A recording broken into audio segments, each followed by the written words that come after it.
this is just my opinion. This is my opinion. It's my opinion. I think that Lovecraft's works are actually very difficult to adapt for a number of different reasons, but I would definitely say the cosmic horror element, it makes people very uncomfortable, especially all this stuff with like tentacles and appendages and just like, it's kind of like body horror, right? And it's sort of like this early predecessor to body horror. I think it's really hard to adapt. Also the concept that like, so at the end of any story that's kind of not a happy ending. I mean, it's just not happy. People don't like that. So I think that makes it difficult to adapt. And then also you have the wonderful unreliable narrator. I mean, I think that's better done now. Now you can kind of get these cool stories where it's like, aha, it was him all along, like some kind of like twist at the end. I think they're getting better about doing stuff like that. But I would say cosmic horror and the sort of body horror-ish elements make it difficult to do. But that being said, I do have some adaptations that I would recommend to you if you are interested in more Lovecraft. These are all the stories that I recommend, and I've got a few more that I put at the end of the presentation. But I have some films and a few other things that I would tell you about that I think are really great adaptations. So my first and most favorite is John Carpenter's In the Mouth of Madness. If you have never seen this movie, do yourself a favor and go rent it, watch it. It is fantastic. It is a really, really good adaptation of Lovecraft. Most of his stories have never been done in total. Like there has been like one silent film called The Call of Cthulhu that was done a few years ago. It's a silent film, and it was done a few years ago. This film just captures the essence of Lovecraft really, really well. There is so much of like the themes that I told you about, like cosmic indifference, the mechanical universe, all that stuff, forbidden knowledge, it's all in this movie. And it's really John Carpenter's almost like a love letter to Lovecraft because of how much he respects the material, I think. And it's actually about, Sam Neill is the main character, and it's about a guy who is trying to track down an author named Sutter Kane. And anybody who reads Sutter Kane's books goes crazy. These people go crazy from reading his books, and they like kill people and stuff. And so he's trying to figure out where this guy is. They're trying to track him down, and they're trying to figure out what's going on with the books. And in the meantime, like the universe is kind of cracking apart and all this stuff. And it's really, really good. Really great adaptation of Lovecraft, like a spiritual adaptation. So I don't want to tell you too much because just go see it. All right. There's another one that came out just a couple years ago called The Void. It's really graphic. Like it's very, very graphic. But that being said, it's another what I would call a spiritual adaptation of Lovecraft. It does a really good job of handling his sort of themes and just the general idea. I think it's just really, really well done. There's like a cult in it too, and like this weird stuff. It's made by the same people who made The Witch, which came out a few years ago and got a bunch of awards. But I would really, really recommend that. But again, extremely graphic, no children in the room. Leave the lights on afterward. Okay. Of course, one of the most famous adaptations is actually Hellboy, both the comic and then also the film. So the comic was originally written by Mike Mignola, and it was adapted for film by Guillermo del Toro. And in Hellboy, there are these gods of chaos, is what they're called. I mean, that's tentacles, weirdness. Lots of weirdness going on here, but it's definitely, Mike Mignola is very heavily influenced by Lovecraft, and so is Guillermo del Toro. I mean, if you look at what Guillermo del Toro has made recently, especially with, I would even say like The Shape of Water, I would call that, like there's your fish people in there. Or like Pan's Labyrinth, there's a lot of this really weird fantastical, but also like horror elements to his work. So both of them are heavily influenced by this, and Hellboy is for sure as well. So that's kind of your movies, if you're interested in some movies. There's an old video game, really old video game. It's really good. It's a great adaptation. Called The Call of Cthulhu, Dark Corners of the Earth. And you're an investigator going around the town of Innsmouth trying to figure out what's going on and what's wrong with the town. And it's like, that's exactly what The Shadow over Innsmouth is. So it's really good. And recently, I don't know if that was, yeah, They've actually put out another kind of version of this that just came out this year called Call of Cthulhu, the official video game.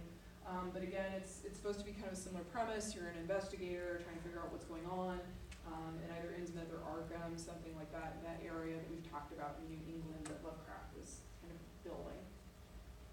So lots of fun video games, and then if you're into video games, there's another one called Bloodborne that I would really, really recommend. It's like a gothic horror video game, and if you have read Lovecraft at all, it's like, holy cow, this is right up your alley. Like, it's crazy how good it is. And this is like one of the monsters that's called an amygdala hanging out on the building. So like, yeah, like they pronounce it amygdala, which I feel is like to throw me off. But then I'm like, wait, it's an amygdala. Don't lie to me. You know, and so, so I mean, there's a lot of really weird terminology that's like in there. And then in this game, there's like the equivalent of sort of like an insanity meter, where if you get too much knowledge, you'll go crazy. It's called madman's knowledge. If you get too much madman's knowledge, you'll go insane. So, again, more of what I would call a spiritual adaptation, but a lot of fun. A lot of fun. Probably the most loyal, I would say, out of all of our adapters so far has definitely been the board game community, which I'm not sure how aware you are of this, but like board games have just become so popular in the past few years. Like, it's a huge thing now in board game cafes and stuff like that. These games are really cool. We have Arkham Horror is quite good. And then the Call of Cthulhu, the card game, was one of the first ones to come out. It actually came out in like the 90s, 80s or 90s, I forget, as a card game, and then also Mansions of Madness. So these are all games that kind of have similar themes. You can see down there, there's a Cthulhu, and they're like little things down here. In Arkham Horror, you can do, like, you have like an insanity meter that, you know, you need to do like saving throws to keep your insanity low and stuff like that. Because if you go insane, you can like hurt your party, you can become like a bad guy in the game, all this really cool stuff. Really, really cool stuff. So we have a lot of really neat options here in terms of, you've got film and video games and then board games. So what I find interesting is that I really love Lovecraft as he is. But that being said, am I ever going to get a real good adaptation of At the Mountains of Madness? I don't know. One day I hope so. But until then, there's plenty of stuff to tie you over that is actually just as good, I think, and is even like really original and unique, and is just a fun way to kind of explore Lovecraft. So, if you are also interested in reading Lovecraft, I'm happy to report you can read it for free. It's actually expired on the copyright because I guess nobody claimed it after the death of, I think, August Derleth. But you can read it at hplovecraft.com. You can read all the stories for free. Or also there's this building that we're standing in. I think it's called the library. And you could check the book out. Wow! What happened? I did. Check your insanity. Yeah. I gotta check my insanity meter, guys. Saving throw. Okay. You can also join the H.P. Lovecraft Historical Society. It is just like a fun group. It's online. They do their own things, including they were one of the people that helped make this site. Is there fish people? Fish people. Too much knowledge. I know, too much knowledge. They helped to make the silent film, The Call of Cthulhu, which I do recommend. It was on Netflix for a long time. If you have Netflix, it's only like an hour, this silent film. But it did a really good job of adapting The Call of Cthulhu. And if you're totally new to Lovecraft and you're like, where do I start? He still wrote a lot of short stories. I have recommendations.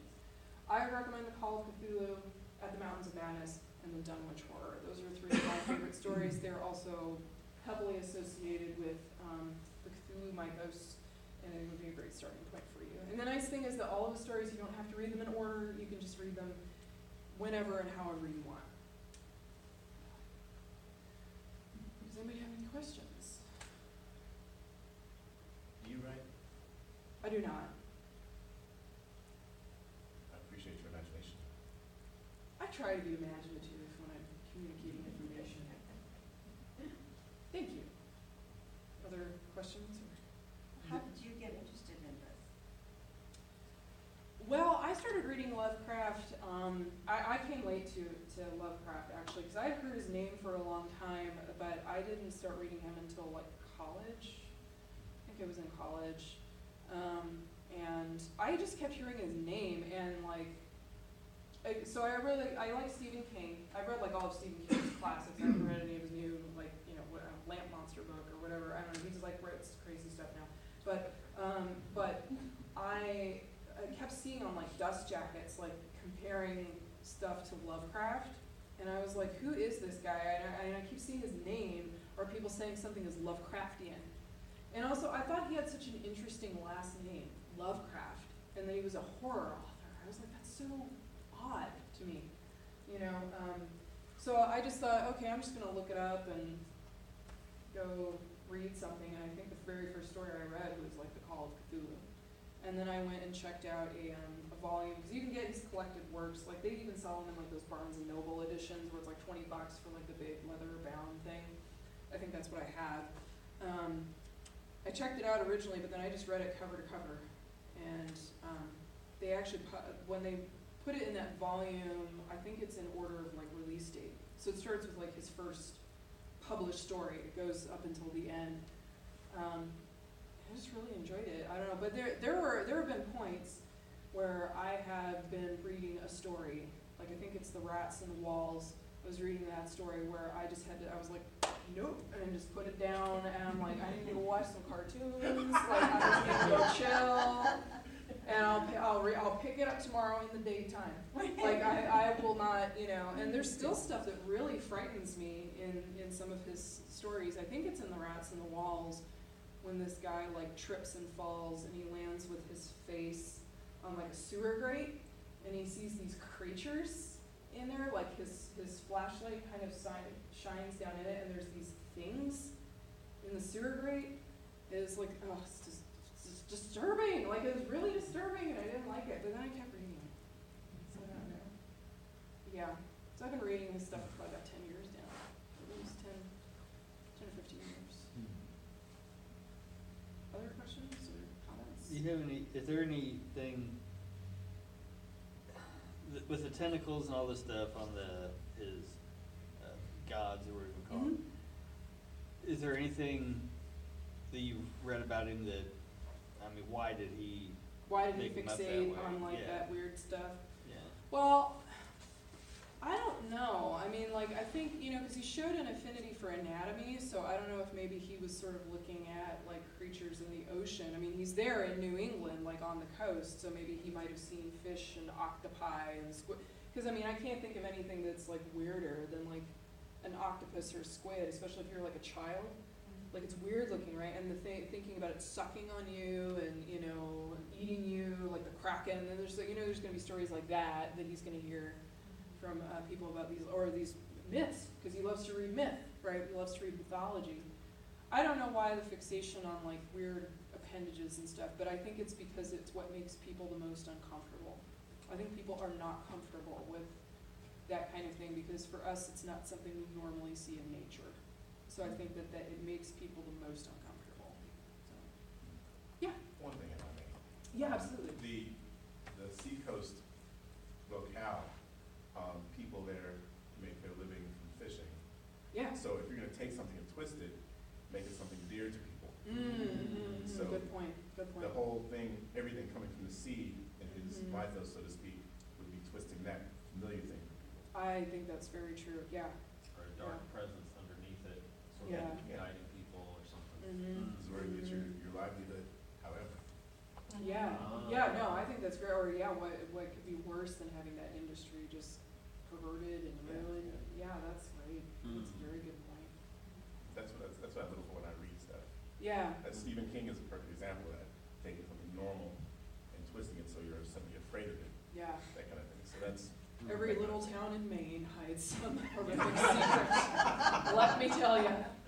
As someone who has family in Maine, like from Maine, I've been to Maine many, many times. It's like there's a deep, dark secret up there. Don't worry about that. There is a road trip pilgrimage for me one day. Yeah, Bangor is awesome. He has a really cool house. I've been to it, like Oh, just yeah. on the outside would a couple definitely wanna times, see and it's Bangor is a lot of fun though. I was kind of wondering if, like when he was growing up, I mean, he didn't have much socialization with, Yeah. with the, you know, people his own age. I guess I can see how he, kind of figured out what scared people, I guess. Yeah. But I mean, to me, you would really get that if you were socializing with your peers. Mm-hmm. You know what, I mean, it just seems kinda odd to me that he's, you know, he didn't have the socialization, but he figured out, you know, what scared What people. people are you know, afraid I of. mean, Well, and that could have been something too. I mean, he does get some socialization out of going to like the journalism conferences and stuff. He's still like socializing with people, but more as an adult. And I don't know if maybe as an adult, like maybe he had this really bizarro childhood, and then as an adult, he's getting more socialization, but that's causing him to sort of cogitate over like what people find weird or what people find horrifying. If you're a journalist, you may have to report on something horrifying, right? Like you may see that, or whatever, or talking about the sea, and the coast and stuff. If there's somebody who gets pulled overboard, or supposedly they were ripped apart by a shark or an octopus. I mean, like people tell these stories like they're fact. That may have been something that wormed its way in for him that he thought was really uncomfortable. I don't know. I mean, that's a really good question. Honestly, I can't say with 100% certainty. So. There's a really great scholar of Lovecraft, if you're ever interested. His name is S.T. Joshi, and it's Joshi. I believe it's a he, has done a ton of work on Lovecraft and has done like biographies and stuff on him, so he may actually have more to say on that if you're interested in reading more about some of the genesis of that. Yeah. So why was he not able to make money writing when people, was it because he was too early and these other science fiction writers could? So I have a couple thoughts on this, if you'll entertain me. So for a couple things, I do think, so we know that he wasn't able to sell a lot of stories, probably because his stuff was too weird, frankly. I mean, I could see a lot of magazine editors being like, yeah, no one is gonna enjoy your weird story about tentacle monsters, right? With that being said, some of his stories he was able to sell, but at the time, like stuff like weird fiction just wasn't really doing as well as, for example, like Analog or Amazing Stories or any of those like sci-fi mags. So like what I mentioned earlier about The Color Out of Space being one of his sci-fi stories, I really do wonder if he had hacked away a little bit more at sci-fi, if he would have made more money doing sci-fi rather than just his horror and his mythos and stuff. Like, well, what if he had done both? What if he had written more sci-fi? That might have been able to put more food on the table for him. Because at the time, so back in the 30s, I mean, we're talking about like Asimov and Bradbury, Heinlein, all these guys are like in that sci-fi group, right? Just hacking away, like and they're writing a lot. I mean, like they're putting out a lot of information and stuff, but so maybe, it would have gone better for him if he had gone more of the solid science fiction, like purist, like route with that, but that's not what his heart was in. It's not what he wanted to do. I think that in some ways weird fiction is a little too early. And I mean, I don't know of any weird fiction author from that time period who really went on to become like a success. Like anybody who, like maybe Henry Kuttner, I don't know, like I can't really think of anybody who like, it was like, oh yeah, they made plenty of money to live off of and they never ate another can of beans again. Like I can't think of anyone who was successful from that period in weird fiction. In sci-fi I can though. In sci-fi I can, right? So I don't know, I think it just, like you mentioned, maybe it was a little too early. Now it's like, oh yeah, this stuff's a blast. You can make a ton of money, ton of money. You get a ton of money writing. Relatively speaking. Yeah. Compared to how it was back then, I think you can make a lot more money now doing weird fiction, but I mean back then it was not livable at all. So, the craft. You had to be dedicated to the craft, right? Living off a can of beans and a loaf of bread. Other questions? Okay, well in that case, I want to say thank you very much, and also if you would like to join the Tolkien Society or you're interested in any more of our topics, you can always check us out. We are on Facebook and on Twitter. I have some Tolkien Society cards if you would like a card. We're free. We have a general meeting coming up at Minsky's on Main near the plaza on Friday, February 22nd from 6 to 8 p.m. But I hope